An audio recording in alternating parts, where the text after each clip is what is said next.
যেই বাড়িতে স্ত্রীরা সকালবেলা ঘুম থেকে ওঠে, যেই বাড়ির স্ত্রীরা সকাল সকাল স্নান করে, যেই বাড়ির স্ত্রীরা মেন দরজাতে সকালবেলা জল ঢেলে মেন দরজাটাকে ধুয়ে ফেলে, এমনকি দরজাটি সকালবেলায় খুলে রাখে সূর্য ওঠার আগে, সেই বাড়িতে মা লক্ষ্মী প্রবেশ করে। আর সেই বাড়ির স্ত্রীকেই মা লক্ষ্মী পছন্দ করে। আর সেই বাড়ির স্ত্রীরাই হলো লক্ষ্মী মতো স্ত্রী, যারা সকালবেলা ঘুম থেকে ওঠে, সকালবেলা স্নান সেরে ফেলে, সকালবেলায় পুজো পাঠ করে আর মেন দরজাটি খুলে রাখে, যাতে করে সকালবেলা মা লক্ষ্মী গৃহে প্রবেশ করে। এবার বলি কোন ধরনের স্ত্রী থাকলে সংসারে জীবনে উন্নতি হয় না। যে বাড়ির স্ত্রীরা সূর্য ওঠার আগে ঘুম থেকে ওঠে না, এমনকি যে বাড়ির স্ত্রীরা বেলা 12টার পরে স্নান করে কিংবা বেলা 12টার দিকে স্নান করে, সেই বাড়িতে কখনোই উন্নতি হবে না।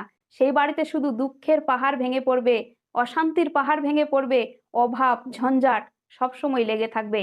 জীবনে একটার পর একটা অশান্তি ধেয়ে আসবে, এমন ভাবে অশান্তি ধেয়ে আসবে যেটা সহ্য করা মুশকিল হয়ে যাবে। তখন পরিবারের মানুষদের মধ্যে বিচ্ছেদ হয়ে যাবে, এমনকি নাকার আত্মা বিভিন্ন জিনিস সেই গৃহে প্রবেশ করবে। সংসারটা এক কথায় বলতে গেলে ছাড়খাড় হওয়া ছাড়া কোনো উপায় থাকবে না। এমনকি সেই বাড়িতে সবসময় লোনের বোঝা বাড়বে, লোন কখনোই শোধ হবে না। একটার পর একটা লোন শোধ করবেন, দেখবেন আবার কিছু না কিছু কারণের জন্য লোন নিতে হচ্ছে।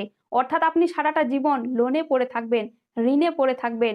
আপনাদের বাড়ির মামলা কখনোই ঠিক থাকবে না, সবসময় মামলা বিগড়ে থাকবে। কারণ একটা কথা মাথায় রাখবেন, স্ত্রীদের জন্য গৃহে সুখ শান্তি হয়। তাই যে স্ত্রী যতটা নিয়ম করে চলবে, সেই বাড়িতে ততটাই সুখ শান্তি থাকবে। কারণ যেই বাড়িতে নিয়ম কারণ ভালো হয়, সেই বাড়িতে মা লক্ষ্মী থাকে। আর যেই বাড়িতে মা লক্ষ্মী থাকে, সেই বাড়িতেই তো সুখ শান্তি থাকবে। অলক্ষ্মী যেই বাড়িতে থাকবে, সেই বাড়িতে কখনোই সুখ শান্তি থাকবে না।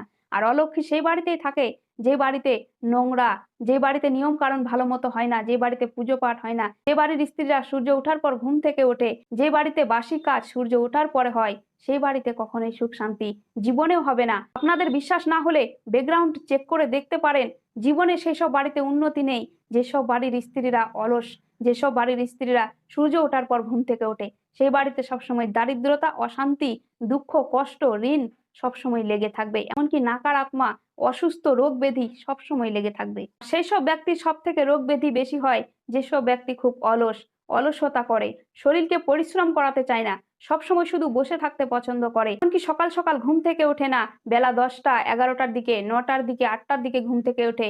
এই ধরনের ব্যক্তিদের শরীরে সবসময় রোগ ব্যাধি লেগে থাকবে। সবসময় অলসতা, মনে হবে কারোর সাথে গল্প করব না, কারোর সাথে কোনো কথা বলবো না, সবসময় শুধু ঘুমিয়েই থাকবো। ঘুমিয়ে থাকলে যেন খুব আরাম লাগবে, আর যখনই ঘুম থেকে উঠবে তখনই দেখবে তাকে ভালো লাগবে না। এইরকম করতে করতে একসময় মানসিক রোগ হয়ে যাবে, একসময় সুগার হয়ে যাবে, একসময় থাইরয়েড, বিভিন্ন রকম রোগ তখন বাসা বেঁধে নেবে শরীরে। তাই কিছু নিয়ম কারণ মেনে চললে শরীরও সুস্থ থাকে, এমনকি সংসারে উন্নতি হয়। আর এই ধরনের কথা যদি আপনাদের বিশ্বাস না হয়, শাস্ত্রকে যদি আপনাদের বিশ্বাস না হয়, সেটা আপনাদের ব্যক্তিগত ব্যাপার। কারণ এই ধরনের কথাকে বিশ্বাস না করলে আপনাদের সংসারে অশান্তি লাগবে, আমার কোনো যায় আসে না। আমি চাই আপনারা ভালো থাকুন, সুস্থ থাকুন। তাই শাস্ত্র কথাগুলি আপনাদের সামনে আমি তুলে ধরলাম। যদি ভিডিওটি ভালো লাগে, লাইক, কমেন্ট, অনেক অনেক শেয়ার করবেন। ফলো করে পেজটিকে সাথে থাকবেন। ধন্যবাদ।